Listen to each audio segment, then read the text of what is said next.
فرش عزا جو گھر میں بچھاتا ہے عزادہ، گھر ایسے خوش نصیب کے آتا ہے یا حسین۔ مجلس یہ دماغ میں رہے کہ پہلے اس کی فضیلت میں یہ بات بتا دی جائے کہ ابن قولویہ نے کامل الزیارات میں ہمارے پانچویں امام محمد باقر علیہ الصلوۃ والسلام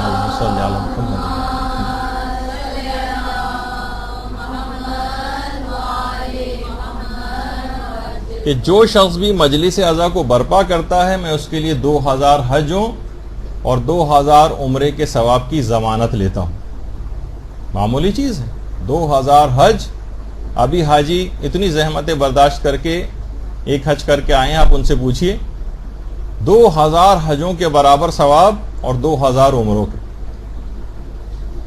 اور یہ وہی مجلسیں ہیں کہ اتنی اہمیت تھی ان کی کہ خود ائمہ معصومین علیہم السلام نے بھی اپنے گھروں میں مجالس عزا کے سلسلے کو جاری کیا، اور گھروں میں اس کی بڑی تاکید ہے کہ انسان اپنے گھر میں مجلس عزا کو برپا کرے۔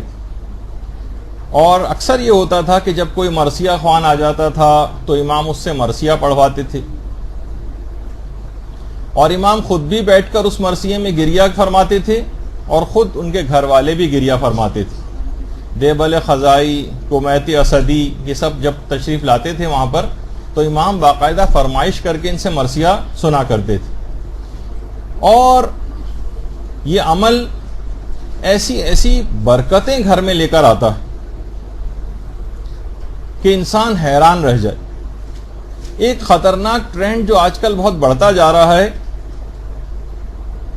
اور کہیں مزید نہ بڑھ جائے اس وجہ سے اس کی طرف متنبہ کرنا ضروری ہے، وہ یہ ہے کہ عام طور پر لوگ گھروں سے مجالس شفٹ کر کے امام بارگاہوں میں کرنے لگے۔ اس میں بھی کوئی حرج نہیں ہے، وہ بھی با برکت اور با فضیلت جگہ ہے، لیکن آپ کے گھر کیوں اس برکتوں سے محروم رہیں؟ گھر کا چھوٹا ہونا، لوگ اس کا اکثر اگر واقعی کوئی ایسا بڑا ریزن اور وجہ موجود ہے تو یقیناً پھر امام بارگاہ میں بھی کیا جا سکتا ہے، لیکن اگر کوئی بڑی وجہ نہ ہو تو اپنے گھروں میں ہی اس سلسلے کو جاری کرنا چاہیے۔ دیکھیے، نماز میں بھی اسلام کا ایک تقاضا ہے کہ جتنی بھی واجب نمازیں ہیں یہ انسان جماعت سے مسجد میں جا کر پڑھے، اور جتنی مستحب نمازیں ہیں ان کے لیے یہ ہے کہ اپنے گھروں کو قبرستان نہ بنائے اور وہاں جا کر یہ نمازیں پڑھے، ان کو آباد کرے اپنے گھروں کو نمازوں کے سلسلے میں۔ تو مستحب نمازوں کی تاکید گھر کے اندر جو ہے وہ کافی زیادہ ہے۔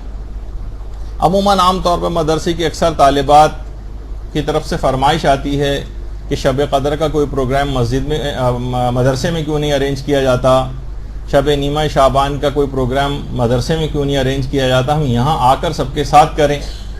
تو ہم ان کو یہی سمجھاتے ہیں کہ دیکھیے، آپ کے گھر ان راتوں کی فضیلتوں سے محروم نہ رہیں، اور دیگر لوگوں کو جو آپ کے گھر میں موجود ہیں آپ وہاں پر رہیں، اور یہ تبلیغ کا سلسلہ گھر میں بھی جاری رہے، ورنہ کوئی ایک مذہبی آدمی جو اس طرف متوجہ ہے وہ بھی گھر سے نکل کر کہیں اور چلا جائے گا تو دوسرے سب لوگ پڑے سوتے رہیں۔ ان کو برپا کرنے سے گھر میں مجالس کو بلائیں دور ہوتی ہیں، تمام دنیا کی پریشانیاں وہ دور ہوتی ہیں، آخرت کی پریشانیاں دور ہوتی ہیں، سکرات موت سے انسان کو نجات ملتی ہے۔ مجالس عزا جب گھر میں برپا انسان کرتا ہے، آتش جہنم سے اس کو رہائی ملتی ہے۔ یہ سب کے سب فائدے ہیں۔ اور امام حسین علیہ الصلوۃ والسلام کی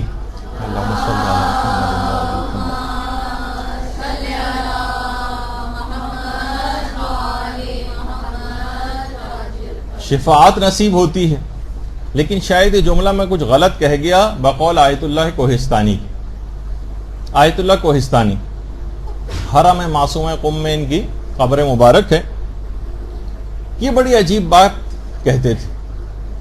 سید مصطفی علوی نے ایک کتاب لکھی ہے 1001 نکتہ از کربلا، 1001 نکتے کربلا کے متعلق۔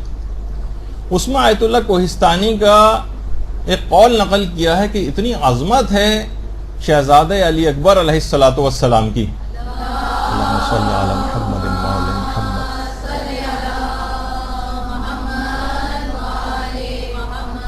کہ حضرت شہزادے علی اکبر علیہ السلام اتنی زیادہ قیامت کے دن شفاعت کریں گے، اتنی شفاعت کریں گے، اتنی شفاعت کریں گے کہ امام حسین کی شفاعت کی نوبت ہی نہیں آئے گی.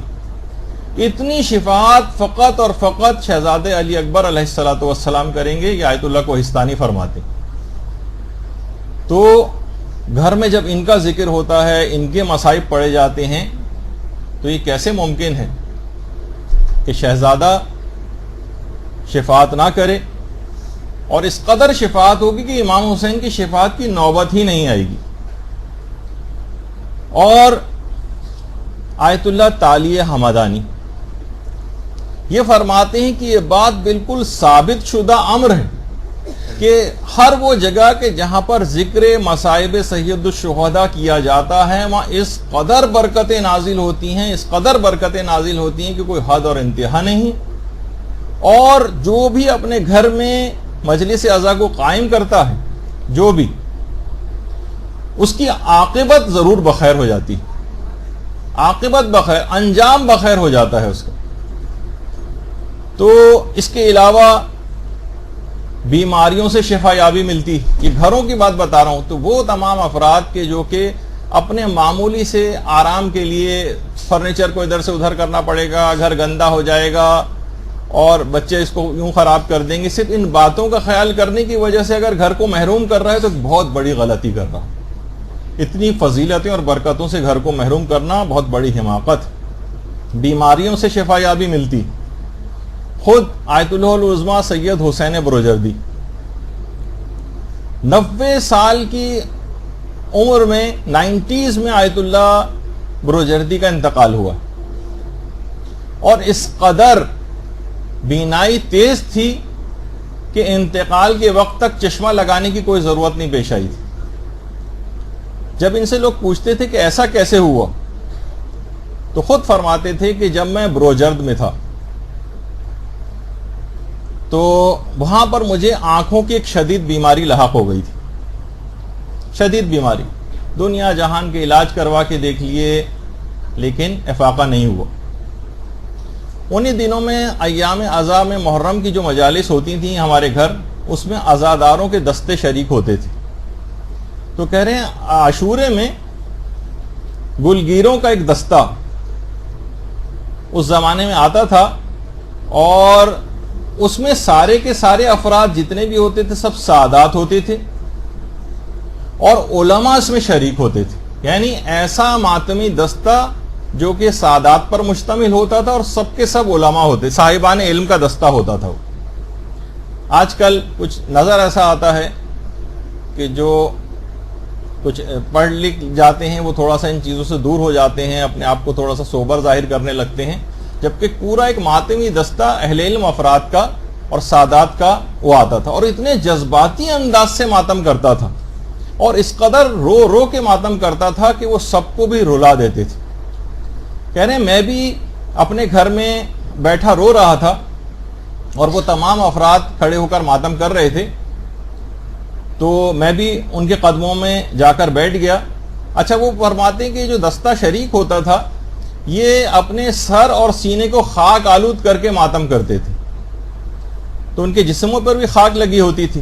میں ان کے قدموں کے پاس جا کر بیٹھ گیا اور ایک عزادار کے پیر پر جمی ہوئی گرد کو ہاتھ لگا کر اور اپنی آنکھوں پر مل لیا. کہہ رہے ہیں وہ دن ہے اور آج کا دن. 90 سال کی عمر میں آج تک کبھی مجھ کو چشمے کی کوئی ضرورت نہیں پیش آئی، بلکہ ایسی بینائی اس کے بعد ہو گئی کہ اس کے بعد کسی بھی طرح کے اینک لگانے کی اور چشمے کی کوئی ضرورت باقی نہ رہی.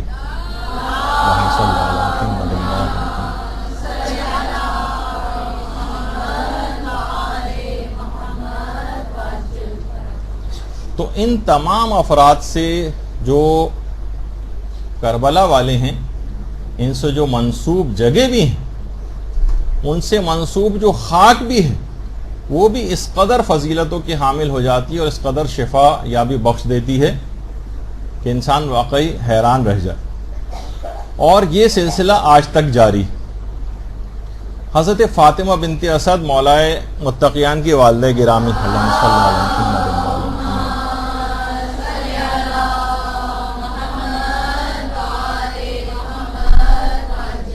جن کی قبر مبارک جنت البقیع میں ہے. ہر وہ قبر جنت البقیع میں جس کے دونوں طرف ایک ایک پتھر رکھا ہوا ہوتا ہے وہ عورت کی قبر ہوتی ہے، اور جہاں صرف ایک پتھر سراہنے پر ہوتا ہے وہ مرد کی قبر ہوتی ہے. تو جنت البقیع میں یہ مولا متقیان کی والدہ گرامی سے منسوب قبر ہے. اچھا، خانہ کعبہ میں جس جگہ سے دیوار شق ہوئی تھی جس کو مستجار کہا جاتا ہے، آج تک ان سے منسوب ہونے کی وجہ سے اس قدر شفایابی یہاں پر آ کر لوگوں کو ملتی ہے کہ خود ایک ذاکر فرماتے ہیں کہ جس وقت وہاں جب وہ گئے تو ان کی آواز مکمل طور پر بند ہو چکی تھی، منہ سے ایک لفظ بھی نہیں نکل رہا تھا، اور ان کو کافی مجالس پڑھنی تھیں، خدمات انجام دینی تھیں، قافلے والے اسی وجہ سے لے کر گئے تھے، سارے علاج کر کے دیکھ لیے تھے. وہ گئے اور مستجار پر جا کر اپنے صرف گلے کو لگایا، اور کہہ رہے ہیں اسی وقت ایسی آواز کھلی کہ اس کے بعد پھر آواز کا بھی کوئی پرابلم ان کے ساتھ نہیں ہوا.